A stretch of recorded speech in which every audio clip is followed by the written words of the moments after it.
programa está de volta e agora a gente vai falar sobre inteligência emocional. Eu estou recebendo aqui no nosso estúdio o Emerson Wesley, que é coaching, vai esclarecer as nossas dúvidas. Tudo bem, Emerson? Tudo bom, Jaque? Prazer estar aqui novamente. Prazer é sempre nosso em te receber aqui.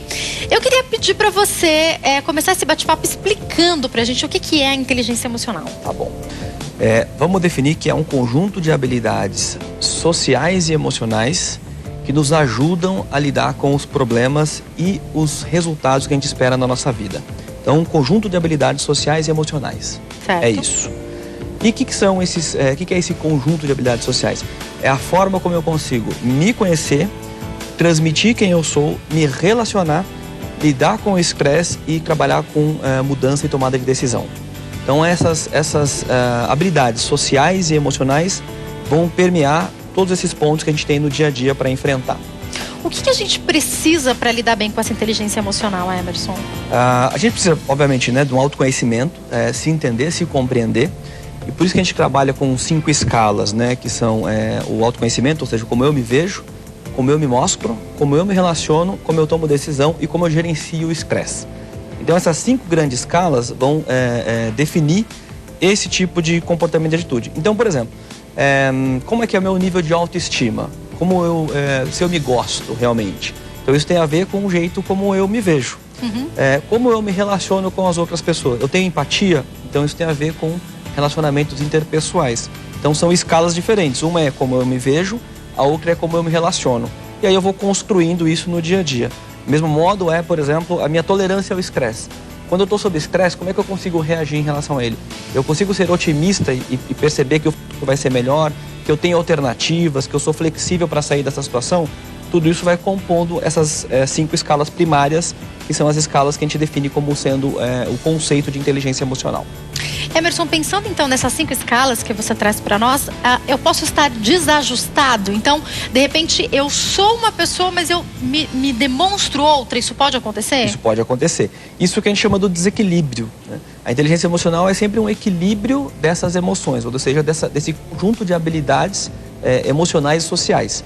Quando isso está em desequilíbrio, isso mostra, obviamente, a gente mede isso. A gente tem um assessment que mede isso, o nível de inteligência emocional que a pessoa está. Exemplo, a pessoa que tem uma autoestima muito elevada. Positivo, ela se conhece, gosta, se respeita. Mas, por outro lado, ela não tem empatia.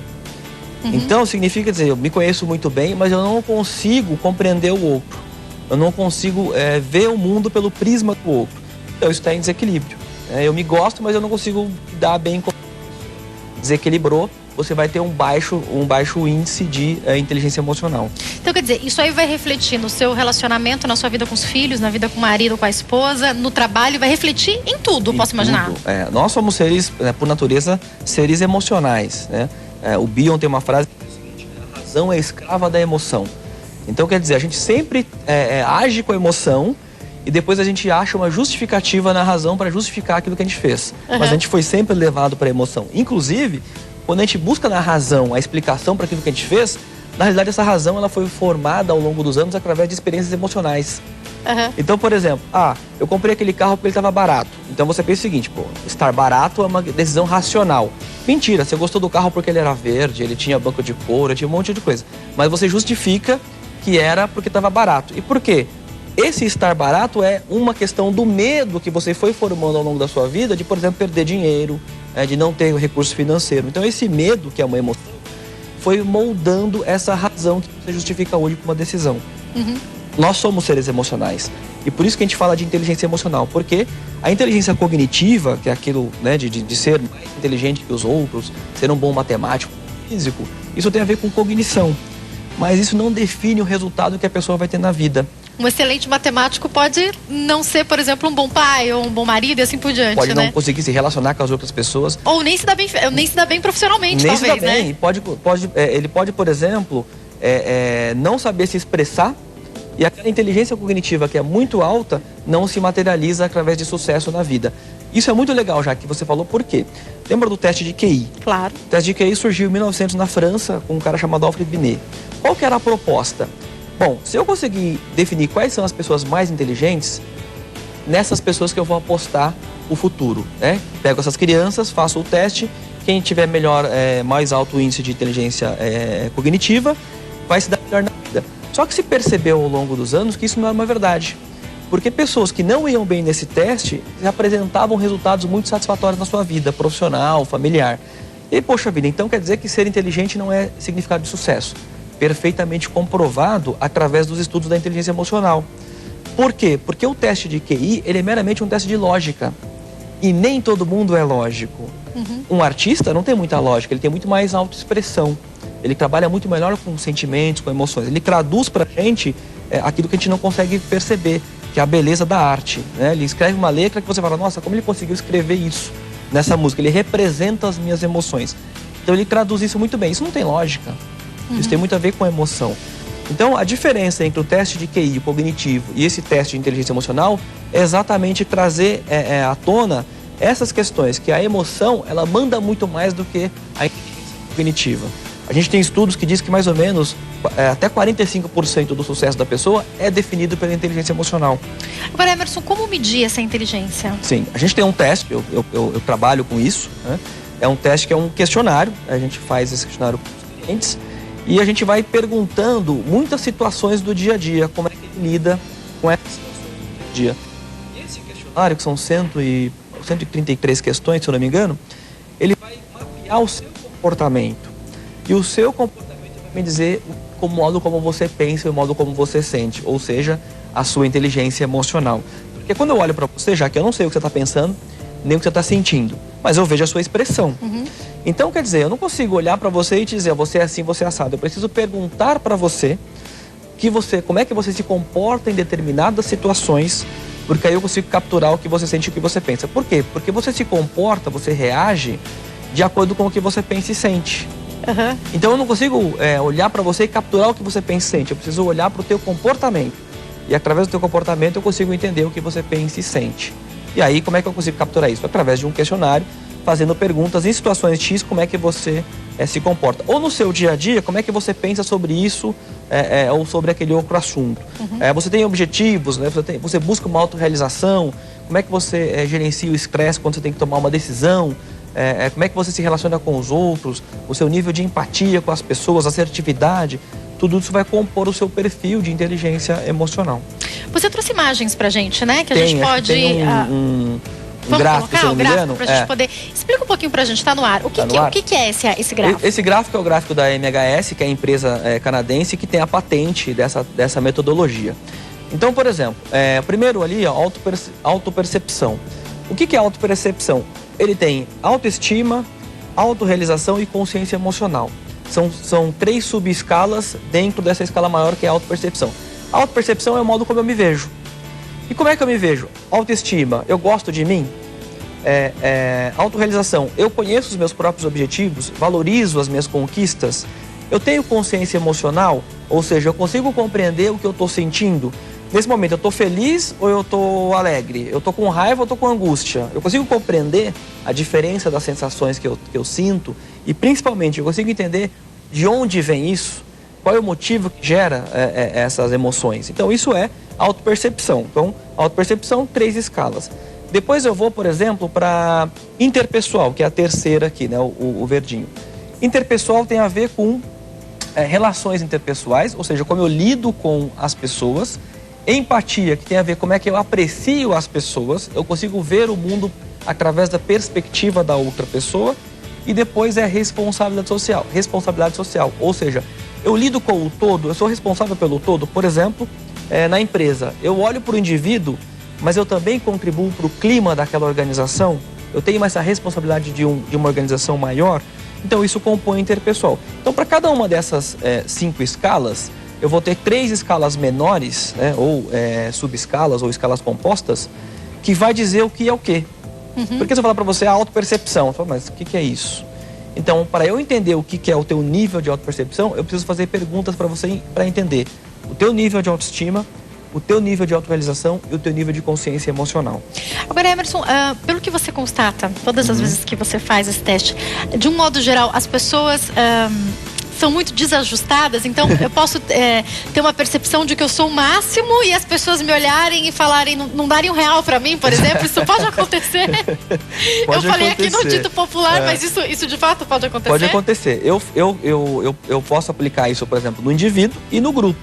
E muito legal quando você fala isso, porque no ambiente empresarial, né? Ou numa organização qualquer, uma ONG, ou mesmo uma igreja, enfim. Você tem lá liderança. Então é muito legal você aplicar isso num formulário que a gente chama de 360. O que é o 360? 360 graus, né? É o círculo todo. Então eu consigo dar para as outras pessoas a possibilidade delas me avaliarem. E aí eu me avalio, passo para as outras pessoas, elas me avaliam e aí eu junto os resultados. E aí eu consigo ter a minha percepção e a percepção dos outros em relação a mim nessas mesmas 5 escalas. Dá para fazer isso, por exemplo, numa empresa? As empresas têm feito isso, por exemplo, o líder, o chefe faz e os seus funcionários fazem também? Dá para fazer. Dá para fazer o indivíduo, dá para fazer o líder sendo avaliado nessa 360 e dá para você fazer também a avaliação do grupo. Qual que é a inteligência emocional daquele grupo? Porque as pessoas são diferentes, elas se complementaram ou não. Então eu consigo também fazer essa medição no grupo, para entender o quão eficiente é a inteligência emocional daquele grupo. Por quê? O que é um time, né? É um grupo de pessoas reunidas num propósito comum. Aqui no nosso programa você tem toda uma equipe. Como é que a gente consegue medir a inteligência emocional dessa equipe? Se cada um fizer a sua própria avaliação. E aí eu consigo juntar isso e dizer, olha, esse grupo aqui está muito bom, por exemplo, na tomada de decisão. Isso aqui para vocês está super legal, vocês estão super equilibrados. Mas talvez na gestão do estresse não esteja. Então a gente precisa trabalhar a gestão do estresse para evoluir nisso, para conseguir alcançar esse equilíbrio da inteligência emocional. O que é legal desse desenho da MHS é porque eles conseguiram, através de pesquisa científica, isso é um instrumento científico, dar nome às coisas. Porque é muito difícil, né, quando a gente fala em inteligência emocional. Eu mesmo escuto, o fulano tem alta inteligência emocional. Aí eu pergunto, mas o que é isso? Eu falo, ele se dá bem com as pessoas. Mas isso é uma escala da inteligência emocional. Ele se dá bem com as pessoas, mas talvez ele não tenha objetivos próprios. Talvez ele tenha uma baixa até autoestima e aí ele mascara isso se relacionando bem com as pessoas. Talvez sob estresse ele tenha, né, dá o famoso piti, porque ele explode, ele não consegue lidar com isso. Então a inteligência emocional é muito mais complexa do que simplesmente saber lidar com as pessoas. É também saber lidar comigo e lidar comigo sob estresse. As perguntas mudam de acordo com a faixa etária, com a vivência da pessoa ou não? O questionário permanece sempre o mesmo? O questionário permanece sempre o mesmo, né? E a gente vai... Por que é importante? Porque esse formulário é um formulário classificado como B, ou seja, para você aplicar você precisa de uma certificação. Não é qualquer pessoa que baixa da internet e sai aplicando. Você tem que ser certificado para fazê-lo. Então, senão também, por exemplo, eu posso pegar todos os resultados e não vou entender nada. Exatamente. Né? É um formulário, então, científico, né? Do ponto de psicometria, que é a área da psicologia que faz medição, então ele é super validado. E para ele ser validado, ele precisa ter passado por uma série de testes em diferentes públicos, para garantir que os resultados que se apresentam são reais. Ele tem validade, por quê? Toda vez que eu meço, ele consegue me dar resultados sobre aquilo que eu estou medindo. Por exemplo, uma bússola. Por que que você garante que o resultado é bom? Porque toda vez que eu peço para ela me dizer onde é o norte, ela diz que o norte é para aquela direção. Então, ele está validado, né? Ele é consistente. Toda vez que eu uso o instrumento, ele me dá o mesmo resultado. É nacional ou é internacional? Internacional. Ele vem do Canadá. Inteligência emocional é um tema que vem sendo trabalhado há mais de 30 anos. Em 1980, que começou a falar um pouco mais sobre isso, quando o Gardner publicou lá as inteligências múltiplas. Então ele vinha com o conceito de inteligência cognitiva, que já era uma contestação em relação aos testes de QI. E aí isso foi evoluindo, né, e mais ou menos em 95, quando o Daniel Goleman lançou o livro Inteligência Emocional, o tema se popularizou, mas em 1995 muitas pessoas falavam de inteligência emocional, mas pouca gente sabia de fato o que era, porque o livro é denso, para você ler e conseguir entender o que era aquilo na realidade. Era muito difícil. Então todo mundo fala inteligência emocional Daniel Goleman, mas o Goleman talvez ele popularizou o tema, porque os responsáveis por esse teste já vinham trabalhando com isso um pouco antes do Goleman lançar o livro. E esse teste foi lançado a primeira versão em 97. Ou seja, desde 97 que o pessoal está trabalhando fora do Brasil com esse conceito, e isso vem, obviamente, passando por uma evolução, né? A empresa que trabalha com isso é uma empresa super séria, super científica, e procura validar isso no mundo todo. Tem uma grande quantidade de pessoas que participam disso, que contribui para essa estatística continuar sendo válida, né? Porque com certeza a população vai mudando. Vai mudando, tempos, exatamente, né? E aí você tem toda uma garantia científica de que o formulário ele é eficaz. Emerson, para a gente caminhar para o fim do bate-papo, eu quero entender um pouquinho mais sobre a dinâmica de grupo e de empresa. Tá. Então eu posso falar um pouquinho sobre o que eu percebo aqui no nosso programa. Às vezes a gente troca alguém, entra um novo integrante ou sai alguém e a gente percebe uma diferença total no resultado final. Então, às vezes, é aquele dia que aquele estagiário X não veio, ou agora a Jéssica entrou aqui na nossa equipe, por exemplo, já fez uma grande diferença. Como a gente percebe? Isso não quer dizer que a equipe que estava anterior não estava muito boa, mas de repente uma pessoa que chega pode melhorar ou pode atrapalhar. Isso é verdade, isso que eu constato? Isso é verdade. Isso tem a ver também assim, o que acontece? Quando você troca alguém, você está trabalhando com o quê? Gestão de estresse. Por quê? Gestão de estresse é uma mudança. Toda vez que você vai mudar, você está sob estresse. Por quê? Quando você está na sua vida normal, tá tudo bem, tá tudo tranquilo. Mudou algo, você entrou em estresse. Quando você entra em estresse, aí você tende o quê? Você pode não aceitar essa mudança. Então você fala, putz, não quero isso, para você resiste. Você pode ficar com raiva da mudança. Então, flexibilidade, que é um item do gestão do estresse, é muito importante. Porque eu preciso ser flexível para trabalhar essas nuances de mudanças de equipe. Entrou um novo componente, o resultado não vai ser mais o mesmo. Por quê? É como se você fosse fazer um bolo. Você tem lá, os ingredientes todos. Se você mudar um ingrediente, não é mais aquele mesmo bolo. Às vezes você mudou a marca do leite condensado, o bolo fica diferente, o bolo fica diferente. Então, o resultado final, ele não é mais o mesmo. Por quê? Porque os ingredientes não são mais o mesmo. Isso que você falou é importante, por quê? Quando você muda o grupo, esse grupo precisa performar no mesmo nível que ele tinha antes. Porque se você mudou de repente só um integrante, isso vai fazer diferença no resultado final de todos, Vai fazer. Pensando em grandes empresas que trabalham com números, com dinheiro, isso deve interferir absurdamente, bastante. né? E por isso que muitas vezes você precisa mudar, porque também é o seguinte, né, Jaque? Quando o grupo está muito coeso, ele está muito harmônico, ele tende a não se criticar mais. É aquela coisa do resultado tá bom, não vamos mexer, né? Time que tá ganhando não se mexe. E o que acontece, a gente sabe que tudo tem um ciclo. Tudo começa, tem seu meio e vai pro seu fim. Porque as coisas, o mundo tá em fluxo, o mundo tá mudando o tempo todo, tá tudo caminhando. Então, quando você troca alguém, muitas vezes você tá talvez tentando aquele espírito se caminhe pro fim. Provocar com novas ideias. A amizade pode atrapalhar os grupos de trabalho, para encerrar? Pode atrapalhar, sem dúvida. Porque, de novo, talvez quando você é muito amigo, você não queira fazer uma crítica ao seu amigo. E a crítica, muitas vezes, é construtiva. Ela vai te encaminhar para um patamar de resultados melhor, né? Pode atrapalhar e pode, talvez, ser bom. Depende de como é que você vai conseguir lidar com a amizade e trabalho.